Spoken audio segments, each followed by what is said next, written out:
പ്രിയപ്പെട്ടവരെ, എന്താണ് രാമക്ഷേത്രവും B J പിയും തമ്മിലുള്ള ബന്ധം? എന്താണ് രാമനും ബി ജെ പിയും തമ്മിലുള്ള ബന്ധം എന്ന് നിങ്ങൾ ചിന്തിച്ചിട്ടുണ്ടോ? വാസ്തവത്തിൽ നമ്മുടെ പ്രധാനമന്ത്രി ഒരു യഥാർത്ഥ രാമഭക്തനാണോ? ഞാൻ കരുതുന്നില്ല അദ്ദേഹം ഒരു യഥാർത്ഥ രാമഭക്തനാണെന്ന്. കാരണം രാമൻ തൻ്റെ രാജ്യത്തിലെ ജനങ്ങളെ സേവിച്ചിരുന്നത് സൗമ്യമായിട്ടായിരുന്നു. അതായത് നമ്മുടെ രാഹുൽ ഗാന്ധി എങ്ങനെയാണോ നമ്മളോട് ഇടപഴകുന്നത് അതുപോലെയായിരുന്നു ശ്രീരാമൻ തൻ്റെ രാജ്യത്തിലെ പ്രജകളെ സേവിച്ചിരുന്നത്. ശ്രീരാമൻ്റെ എല്ലാ ഒരു ഗുണങ്ങളും ലുക്കിലായാലും സ്വഭാവത്തിലായാലും കിട്ടിയിരിക്കുന്നത് നമ്മുടെ രാഹുൽ ഗാന്ധിക്കാണ് എന്നതിൽ യാതൊരു ഡൗട്ടുമില്ല. ബി ജെ പി വിചാരിക്കുന്നത് രാമക്ഷേത്രം എന്നാൽ ബി ജെ പിയുടെ മാത്രം കുത്തകയാണ്, രാജ്യസ്നേഹം എന്നാൽ രാജ്യത്തെ നമ്മുടെ ബി ജെ പിയെ സേവിക്കുക എന്നാണ്. അവരങ്ങനെയാണ് വിചാരിച്ചിരിക്കുന്നത്. അവർ വിചാരിക്കുന്നത് രാമക്ഷേത്രം അവരുടെ തറവാട് സ്വത്താണെന്നാണ്. നമ്മുടെ രാജ്യത്തിൻ്റെ പൊതു സ്വത്താണ് രാമക്ഷേത്രം എന്ന് അവർ മറന്നുപോയിക്കൊണ്ടിരിക്കുന്നു. നമ്മുടെ ഓരോരുത്തരുടെയും ഉത്തരവാദിത്തമാണ് രാമക്ഷേത്രം സംരക്ഷിക്കുക എന്നത്. ക്ഷേത്രങ്ങളും പള്ളികളും എന്നാൽ നമ്മുടെ രാജ്യത്തിലെ രണ്ട് കണ്ണുകൾ പോലെയാണ്.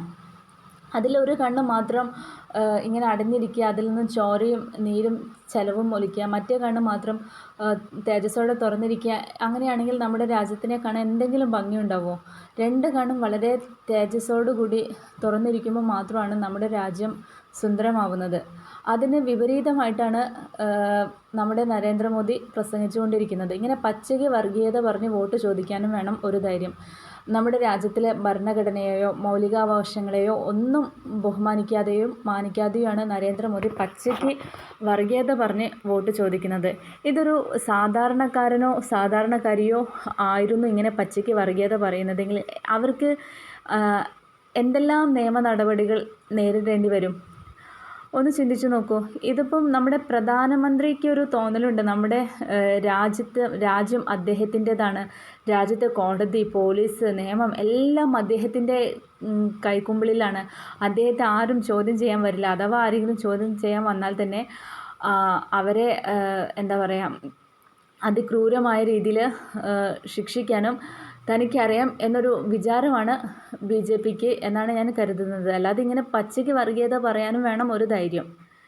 എന്തൊരു കഷ്ടമാണ്. ദിവസങ്ങൾ തോറും ആരെയും പേടിയില്ലാതെ എല്ലാ നിയമങ്ങളെയും ലംഘിച്ചുകൊണ്ട് പച്ചയ്ക്ക് വർഗീയത പറഞ്ഞ് വോട്ട് ചോദിക്കുക. ഇപ്പോൾ പുതിയൊരു കണ്ടുപിടുത്തമാണ് അദ്ദേഹം നടത്തിയിരിക്കുന്നത്. രാമക്ഷേത്രം കോൺഗ്രസ് തകർക്കും, കോൺഗ്രസ് വന്ന രാമക്ഷേത്രം ബുൾഡോസർ വെച്ച് തകർക്കും. അതോടൊപ്പം തന്നെ ബുൾഡോസർ എവിടെ കയറ്റണം എവിടെ കയറ്റരുത് എന്നത് യോഗിയെ കണ്ടുപഠിക്കണം എന്നൊക്കെ യു പിയിലെ റാലിയിൽ അദ്ദേഹം പറയുകയുണ്ടായി. പിന്നെ പുതുതായി പറഞ്ഞ കാര്യം, പുതുതായിട്ട് അദ്ദേഹത്തിന് ഒരു എന്താ പറയുക ഉൾവിളി വന്ന കാര്യം, അദ്ദേഹം കർഷകർക്കും സ്ത്രീകൾക്കും യുവാക്കൾക്കും വേണ്ടി എന്തെല്ലാമോ വിചിത്രമായ അല്ലെങ്കിൽ അതിഗംഭീരമായിട്ടുള്ള എന്തെല്ലാമോ സംഗതികൾ പ്ലാൻ ചെയ്ത് വെച്ചിട്ടുണ്ട്. അതെല്ലാം വരാനിരിക്കുന്ന സർക്കാരിലൂടെ നടപ്പാക്കും എന്നാണ് അദ്ദേഹം പറഞ്ഞിരിക്കുന്നത്. ഞാൻ എൻ്റെ ഒരു നിലപാട് പറയുകയാണെങ്കിൽ ഞാൻ രാമക്ഷേത്രത്തെ ഏറെ ബഹുമാനിക്കുന്നു. അതോടൊപ്പം എൻ്റെ വിശ്വാസം അനുസരിച്ചുള്ള പള്ളികളെയും അതോടൊപ്പം ക്രൈസ്തവരുടെ ആരാധനാലയങ്ങളെയും ഞാൻ ബഹുമാനിക്കുന്നു. ഇതാണ് എൻ്റെ നിലപാട്. ഈ നിലപാടായിരിക്കും നമ്മുടെ രാജ്യത്തിലുള്ള ബി ജെ പി ഒഴികെയുള്ള എല്ലാവർക്കും എന്നാണ് ഞാൻ കരുതുന്നത്. ഭൂരിഭാഗം വരുന്ന സമുദായത്തെ കൂട്ടുപിടിച്ചുകൊണ്ട് ന്യൂനപക്ഷത്തെ ഇല്ലാതാക്കാൻ ശ്രമിക്കുക, ന്യൂനപക്ഷത്തെ കാരണങ്ങളില്ലാതെ വെറുക്കുക, ഇതൊക്കെ ഒരു പ്രധാനമന്ത്രിക്ക് യോജിച്ച കാര്യമല്ല.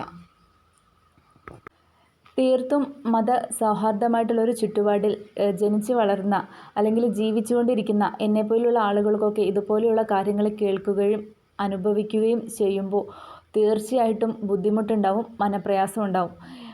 എത്രയും പെട്ടെന്ന് ഇപ്പോൾ രാജ്യത്തെ ബാധിച്ചിരിക്കുന്ന ഈ മാരകമായിട്ടുള്ള ഈ ഒരു അവസ്ഥ, ബി ജെ പി എന്നൊരു അവസ്ഥയിൽ നിന്ന് രാജ്യത്തിന് മോക്ഷം കിട്ടാൻ വേണ്ടി നമുക്ക് പ്രാർത്ഥിക്കാം. ഈ വരാനിരിക്കുന്ന ജൂൺ 4 തിരഞ്ഞെടുപ്പ് റിസൾട്ടിൽ നമ്മുടെ കോൺഗ്രസ് ഇന്ത്യ സഖ്യം ഭരണത്തിൽ വരുമെന്ന് നമുക്ക് പ്രതീക്ഷിക്കാം, പ്രാർത്ഥിക്കാം.